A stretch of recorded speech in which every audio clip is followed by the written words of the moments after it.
శిక్ష యావత్తును ఆయన మీద మోపబడెను అని దేవుని గ్రంథములో రాయబడింది. ఆయన నోట ఏ కపటము లేదండి. ఆయన పరిశుద్ధుడు, నిర్దోషి, నిష్కల్మషుడు. మరి ఎందుకు ఆయన మన కొరకు ఇంత ఘోరమైనటువంటి శిక్షను అనుభవించున్నాడు అనేది యావత్ ప్రజలు ఎరగాలనేది దేవుని యొక్క వాంఛ. ఎందు నిమిత్తము ఆయన ఇంతగా శ్రమ నొంది మరణించారనగా తన ప్రజలను వారి పాపముల నుండి విడిపించి రక్షించడం కొరకని దేవుని గ్రంథము సాక్ష్యమిస్తుంది. సమస్త మానవులందరూ దేవుని ప్రజలు. వారందరూ నానా విధమైనటువంటి శాపముల చేత పాపముల చేత నశించిపోతున్నారు. దేవుడు అనుగ్రహించి మహిమను పొందుకోలేకపోతున్నారు.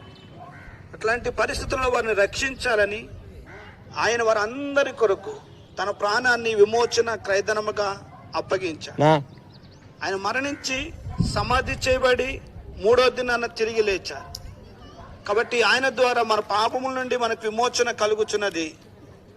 మనము దేవుని రాజ్యమునకు వారసులము అవుతున్నాం. ఆయన మూలముగా విశ్వసించి ప్రతి మనుష్యుడును నీతిమంతుడిగా ఉచితముగా తీర్చబడుతున్నాడు. కాబట్టి ఎందరైతే సత్యాన్ని ఎరిగి ఉన్నారో వారందరినీ పరలోక రాజ్యమును చేర్చుట కొరకు యేసు క్రీస్తు వారు అతి త్వరలో మరలా 2వ మారు ఈ లోకానికి రాబోతున్నారు. ఈ మాటలు సత్యము.